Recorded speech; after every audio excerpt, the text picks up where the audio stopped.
Sansevieria എങ്ങനെയാണ് report ചെയ്തെടുക്കുന്നതെന്ന് നോക്കാം. അതിനായിട്ട് ഞാൻ ആദ്യം തന്നെ എംസാൻഡാണ് എടുത്തിട്ടുള്ളത്. ഇതുപോലൊരു ബേസിനിലേക്കാണ് ഈ ഗാർഡൻ സോയിലും എംസാൻഡും ഇട്ട് കൊടുത്തിട്ടുള്ളത്. അതിനുശേഷം ഈ ഇട്ട് കൊടുക്കുന്നത് ചാണകപ്പൊടിയാണ്. നല്ലപോലെ ചാണകപ്പൊടി ഇട്ട് മിക്സ് ചെയ്തെടുക്കണം. ചാണകപ്പൊടിയിൽ വലിയ കട്ടകളുണ്ടെങ്കിൽ അത് നന്നായി പൊടിച്ചെടുക്കണം. അതുപോലെ തന്നെ എന്തെങ്കിലും വേസ്റ്റ് ഉണ്ടെങ്കിൽ അതെല്ലാം എടുത്ത് കളയുകയും വേണം.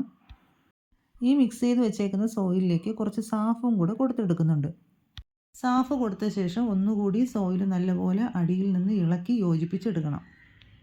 ഇതുപോലെ കാണുന്ന വലിയ കട്ടകളൊക്കെ പൊടിച്ചെടുക്കുകയും അതുപോലെ തന്നെ എന്തെങ്കിലും വേസ്റ്റ് ഉണ്ടെങ്കിൽ അതെല്ലാം എടുത്ത് കളയുകയും വേണം. ഇതുപോലെ പോട്ടി മിക്സ് നല്ലപോലെ ഇളക്കി യോജിപ്പിച്ച് റെഡിയാക്കി എടുക്കണം.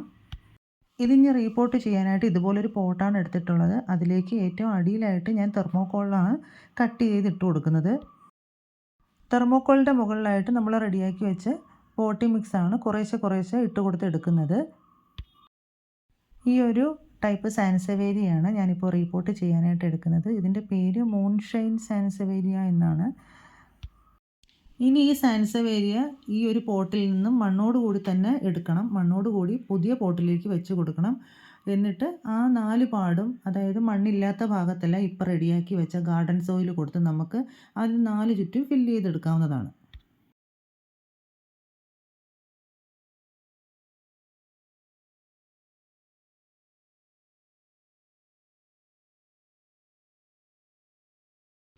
ഈ കാണിക്കുന്ന പോലെയാണ് സോയിൽ കൊടുത്ത് ഫില്ല് ചെയ്തെടുക്കേണ്ടത്. ഇതുപോലെ എനിക്കൊരു 3-4 പ്ലാന്റ് റീപോർട്ട് ചെയ്തെടുക്കാനുണ്ട്.